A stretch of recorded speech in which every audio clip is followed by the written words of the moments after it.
சொன்னீங்களா லைஃப் இப்படியே போயிட்டு இருக்கு, நான் வந்து முடிவு எடுத்துட்டேன், லைஃபை மாற்றணும், பணத்தை சம்பாதிக்கணும், ஆரோக்கியத்தை சம்பாதிக்கணும் முடிவு எடுத்துட்டேன் அப்படின்னா, அப்போ நான் எங்களுக்கு பாருங்க ட்ரைனிங் மீட்டிங்ஸ்லாம் நடந்தது ஒரு 4 நாள். ஸோ டெசிஷன், நம்ம வந்து நிறைய டெசிஷன் எடுப்போம், டெசிஷன் எடுத்துட்டு விட்டுருவோம், முடிவு எடுத்துட்டு விட்டுருவோம், விட்டு கொடுத்துருவோம், இல்லைன்னா தள்ளி போடுவோம், நாளைக்கு பண்றேன், நாளையிலிருந்து பண்ணிடுறேன். இப்ப தீபாவளி வேற வந்துருச்சா, தீபாவளியிலிருந்து பண்ணி முடிஞ்ச உடனே நான் தூள் கிளப்பிடுறேன், ஆயுத பூஜை முடிஞ்ச உடனே நான் தூள் கிளப்பிடுறேன். எப்பவுமே ஒரு டெசிஷன் எடுத்தீங்கன்னா ப்ராசஸ்ல உள்ள போகணும். ப்ராசஸ்ல உள்ள போனீங்கன்னா தான் ஏதோ கொஞ்சம் கொஞ்சம் ரிசல்ட்ஸ் கிடைக்கும். ப்ராசஸ்ங்கிறது என்ன? டெசிஷன் நீங்க ஏன் எடுத்தீங்க பாருங்க, அதான் ரீசன், அதான் உங்க ஒய், அதான் உங்க இலக்கு.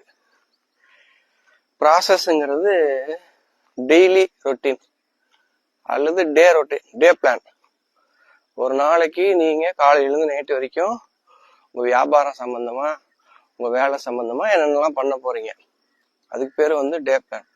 அதை வந்து நான் 1 வருஷம் பண்ண போறேன், லாங் டேர்ம்ல எழுதி வச்சீங்கன்னா தான் நமக்கு நடக்கும். ஏன்னா நம்ம கிட்ட மாற்றத்தை கொண்டு வந்து ஒரு சில விஷயத்தை நம்ம கத்துக்கிட்டு பண்றதுக்கெல்லாம் டைம் எடுக்கும். எடுத்தோன்னு அப்படியே மாறிடாது. ஃபர்ஸ்ட் 3 மாசம்லாம் ஒரு ட்ரையல் தான். ஸோ அடுத்த 3 மாசம் கொஞ்சம் ரிசல்ட் கிடைக்கும், 4வது 3 மாசம் பார்த்தா சூப்பரான ரிசல்ட் கிடைக்கும். ஸோ 1 இயர் வந்து அந்த டே பிளான் ஒர்க் பண்ணணும். எப்பவுமே டிசிஷன், அதுக்கு அடுத்தது வந்து ப்ராசஸ். ப்ராசஸ்ல பாத்தீங்கன்னா ஃபர்ஸ்ட் வந்து ஒரு டிசிப்ளின்.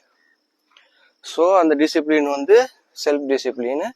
அதுக்கப்புறம் அது வந்து உங்களுக்கு ஹேபிட் ஆகும். கன்சிஸ்டண்டா பண்ணீங்கன்னா ஹேபிட் ஆகும். அந்த ஹேபிட் தான் உங்களை லாங் டேர்ம் எடுத்துட்டு போகும்.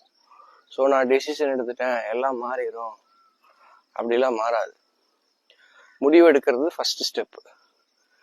முக்காவாசி பேர் 2வது ஸ்டெப்லயே விட்டு கொடுத்துருவாங்க. ஏன்னா முடிவு எடுக்கிறதுல ஒன்றும் உங்களுக்கு பெயின் வராது, ஆனா அந்த ப்ராசஸ் வந்துட்டு பெயின்ஃபுல் ப்ராசஸ்ன்னு சொல்றாங்கல்ல. ஸோ அந்த பெயின்ஃபுல் ப்ராசஸ்ல நீங்க போக போக போக போக நீங்க கிவ் அப் பண்றதுக்கு, விட்டு கொடுக்கறதுக்கு நிறைய பாசிபிலிட்டி இருக்கு.